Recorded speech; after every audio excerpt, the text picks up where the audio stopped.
All India अनुसूचित जाति जनजाति railway employees association loco running branch उत्तर रेलवे गाजियाबाद द्वारा भीमा कोरेगांव 1 जनवरी शौर्य दिवस मनाया गया।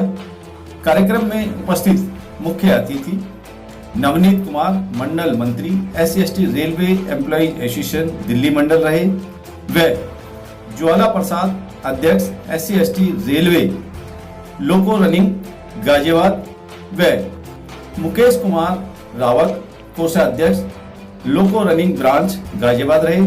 साथ ही एसोसिएशन के समस्त अधिकारी व कार्यकर्ता भी इस कार्यक्रम में बड़ी तादाद में उपस्थित रहे, जिन्होंने परम पूज्य बाबा साहब डॉक्टर भीमराव अंबेडकर जी के चित्र पर पुष्प अर्पित कर उन्हें श्रद्धांजलि दी व साथ ही संकल्प लिया कि SC/ST समाज के लोगों के साथ हो रहे अत्याचारों के खिलाफ आवाज उठाना, उनको उनका न्याय दिलाना, हक दिलाना, साथ ही आज के युग में युवा पीढ़ी को बाबा साहब डॉक्टर भीमराव अंबेडकर जी के मिशन से अवगत कराना और बताना कि किस तरीके से बाबा साहब ने अथक प्रयासों से हमें यहाँ तक लाकर खड़ा किया है। आइए देखते हैं ये विशेष। जी जय भीम सर, मैं नवनीत कुमार मंडल मंत्री all India SC/ST association Delhi division. यहाँ पर गाजियाबाद स्टेशन पर जो हमारी लोको रनिंग ब्रांच है, यहाँ पर एक कार्यक्रम हुआ है। इसमें सभी गाजियाबाद की ब्रांचों ने पार्टिसिपेट किया है और जो भीमा कोरेगांव में जो महाराओं की शहादत है और जो उनकी बहादुरी है उसको याद किया है। और एक उसी बहादुरी को याद करते हुए और हमने एक संकल्प लिया है कि हम एसोसिएशन की तरफ से जो शेड्यूल कास्ट और शेड्यूल ट्राइब पर होने वाले जो आजकल भेदभाव, अत्याचार और जो शोषण लगातार होता है उसका हम विरोध करेंगे। उसी से प्रेरित होकर इसी क्रम में हम जो लोकल स्टेशन पर भी हमने विजिट किया और अपनी जो लोकल समस्याएं उनको भी हमने डिस्कस किया, मुख्य अधिकारियों से मिले हम। और हम इस सिलसिले में जो ये कार्यक्रम है इसके लिए हम अपनी ब्रांचों को मुबारकबाद देते हैं और बहुत बहुत धन्यवाद। आप लोगों ने इस कार्यक्रम को अच्छा बनाया और बाबा साहब और भीमा कोरेगांव के शहीदों को याद किया और संविधान से प्रेरणा लेते हुए एसोसिएशन को आगे बढ़ाने का काम कर रहे हैं। धन्यवाद। मैं मुकेश कुमार रावत, मैं यहाँ all India SC/ST railway employees association loco running branch Ghaziabad का कैशियर हूँ। और सबसे पहले तो मैं स्वागत करता हूँ हमारे मंडल मंत्री आदरणीय भाई नवनीत जी का कि उन्होंने बहुमूल्य समय देकर हमें प्रोग्राम में शिरकत की। और इसके अलावा हमारे जो SC/ST एम्प्लॉई से रिलेटेड हमारे हेडक्वार्टर पे जो थोड़ा सा एक इशू था हमारे कर्मचारी का, उसे लेके अधिकारियों से मिले और संभवतः हमें पॉजिटिव उसका रेस्पॉन्स मिला। इसके लिए हम बार बार इन्हें साधुवाद देते हैं। दूसरी बात मैं कहना चाहूँगा कि हमारा ये कार्यालय लोको रनिंग ब्रांच का, इस कार्यालय में हम समस्त अपने महापुरुषों का, दलित पिछड़े महापुरुषों का कार्यक्रम करते रहते हैं। हम समझ गए हैं कि हमारे दलितों का जो इतिहास था और उस इतिहास को दबाने का प्रयास किया गया, अभी तक इतिहास सामने नहीं आया। और इस तरह की हम एक्टिविटी करके कहीं ना कहीं ये जागरूकता फैलाने का काम कर रहे हैं ताकि हमारा इतिहास हाल ही में कोरेगांव, भीमा कोरेगांव का जो आपने देखा होगा आज से 10 साल पहले इतना वो नहीं था, लेकिन 10 साल के बाद जैसे ही एक जागरूकता आई और हम लोग उसे शौर्य दिवस के रूप में ज़ोर शोर से पूरे हिंदुस्तान में मनाते हैं। पिछली बार तो आपने देखा उस कार्यक्रम का और इतना हाईलाइटेड हुआ और केस भी हुआ मामले में। तो हमारा यहाँ उद्देश्य रहता है कि हमारे महापुरुषों को याद करना, सभी लोगों को उसके लिटरेचर से अवगत कराना। हमने लिटरेचर अपने यहाँ रखा भी हुआ है, हमारे यहाँ लिटरेचर है, जो भी भाई आते हैं हम उनको लिटरेचर देते हैं और हम सभी महापुरुषों का यहाँ याद करते हैं, समय समय पर उनके कार्यक्रम करते हैं और हम यहाँ पे सबका स्वागत भी करते हैं। जय भीम। दोस्तों सभी को जय भीम। मैं Jwala Prasad, president all India SC/ST railway employee association loco running branch Ghaziabad और वर्किंग में चीफ लोको इंस्पेक्टर गाजियाबाद।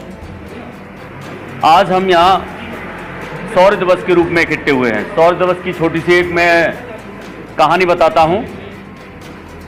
हमारे बहुजन सम्राट शिवाजी महाराज के उत्तराधिकारी संभाजी महाराज ने जब अपना राज संभाला तो कुछ मनवादी लोगों ने उनकी हत्या कर दी।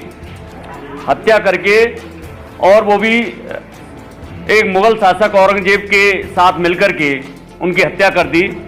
हत्या करने के बाद उनकी बॉडी के टुकड़े टुकड़े करके एक नदी में वहाँ डाल दिए गए और शहर में ढिंढोरा पिटवाया गया कि कोई भी अगर इसको बॉडी को उठाएगा तो उसका सर कलम कर दिया जाएगा।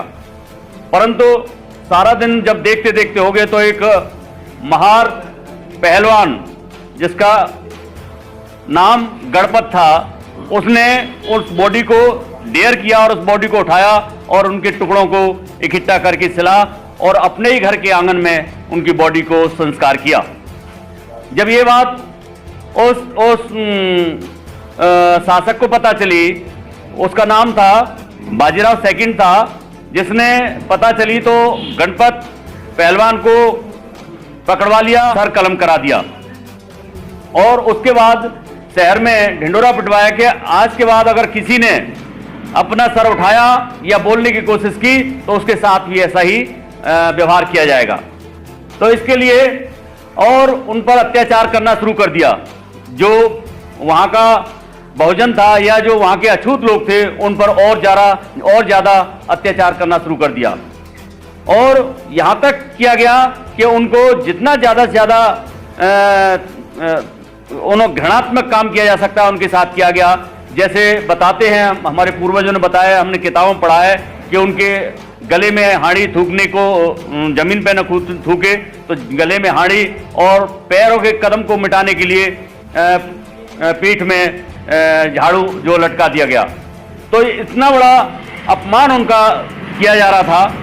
पानी पीने के लिए नहीं दिया जा रहा, खाने के लिए खाना नहीं, तो वो एक अपमान भरी जिंदगी जी रहे थे और उनके साथ जो व्यवहार किया जा रहा था वो इस टाइप का व्यवहार था कि एक जानवर के साथ किया जाता है। तो इसी परंपरा को ढोते हुए वहाँ के जो अछूत लोग थे चले आ रहे थे। उसी बीच क्या होता है कि अंग्रेजों का आगमन होता है। अंग्रेजों का आगमन होता है। अंग्रेज जो छोटे छोटे शासक थे उनको जीतते हुए अपना परचम लहराते चले आ रहे थे। धीरे धीरे वो पूना शहर की तरफ बढ़ रहे थे, जहाँ पेशवाओं का, मराठों का राज था और पेशवा बाजीराव जिसका वहाँ का शासक था, तो उसकी सेना बहुत तगड़ी थी और अंग्रेजों को भी डर था कि हम इस पे पार नहीं पा पाएंगे। उधर पेशवा को भी ये लग रहा था कि कहीं जो हमारे आसपास के राज्यों को उन्होंने जीत लिया है तो हमारे ऊपर भी कहीं हमें भी न जीत ले। दोनों डर रहे थे। तो इस समय महारों को एक मौका मिला, अछूतों को एक मौका मिला कि हम अपने मान सम्मान को, स्वाभिमान को लौटाने के लिए हम क्यों न पहले पेशवा से मिलें।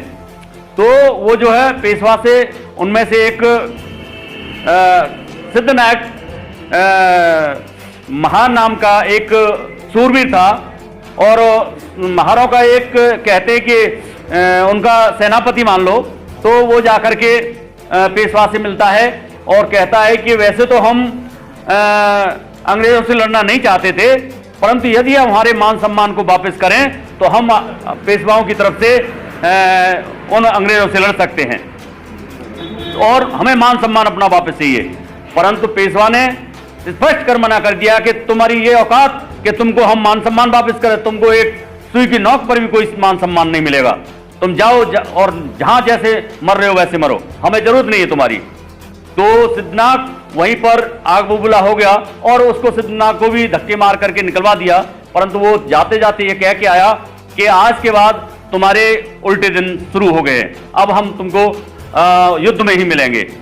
तो उसके बाद सिद्धनाथ अंग्रेजों के पास जाता है और कहता है कि भाई हमें तो मरना ही है, मगर अंग्रेजों से मिलता है तो अंग्रेजों से भी यही कहता है कि यदि हमें मान सम्मान अगर आप दिलवाओ तो हम आपके लिए पेशवाओं से लड़ सकते हैं। वैसे पेशवा बहुत ताकतवर है। तो अंग्रेज इनकी बात को समझ गए और उन्होंने तुरंत हाँ कर दी। इसके बाद पेशवाओं की 28,000 सेना और महारों के 500 आदमी, 500 महार और कुछ अंग्रेजों की एक टुकड़ी, वो सब मिलकर के भीमा नदी है वहाँ पर, भीमा कोरेगांव नाम है, उसके किनारे पे भीमा नदी बहती है तो भीमा नदी के एक किनारे पर अपने मान सम्मान स्वाभिमान को लौटाने के लिए 500 महार इकट्ठे हुए और दूसरी तरफ पेशवा अपनी पेशवाई को बचाने के लिए और अपने राज्य को बचाने के लिए दूसरे किनारे पर 28,000 सेनाओं के साथ, जिसमें 20,000 तो घुड़सवार थे, लेकर के वहां इकट्ठा हुआ। फिर 1 जनवरी 1818 के सुबह प्रभात हुआ और युद्ध शुरू हुआ। उस युद्ध में महारों ने जो दमखम दिखाया और इस तरह से टूट पड़े पेशवाओं पर कि गाजर मूली की तरह काटते चले गए। महारों को यह डर नहीं था कि हम मरेंगे, उन्होंने अपने सर पे कफन बांध रखे थे, परंतु वो टूटते चले गए और ये 5-7 दिन तक चलता रहा। अंत में पेशवा हारते हैं, उसमें उनकी हार होती है और ज्यादातर पेशवा उसमें मारे गए थे और जिन्होंने अपनी जान बचाने चाहिए थी वो भाग गए और अंत में वो पेशवा बाजीराव टू भी वहां से छोड़ करके भाग गया और पेशवाई, उसके बाद पेशवाई खत्म हुई, अंग्रेजों का शासन लागू हुआ और महारों को, अछूतों को अपना मान सम्मान स्वाभिमान लौटने का मौका मिला। तो वो दिन जो आज 1 जनवरी 2021 को हम मना रहे हैं, वो 1 जनवरी 1818 की घटना थी जिसमें इन अछूतों को मान सम्मान स्वाभिमान वापस मिला। तो इस दिन को हम जो शहीद पेशवा महार शहीद हुए थे उनकी श्रद्धांजलि में आज का दिन मनाने के लिए एकत्रित हुए हैं और सभी का इसमें आने के लिए बहुत बहुत धन्यवाद, बहुत बहुत साधुवाद।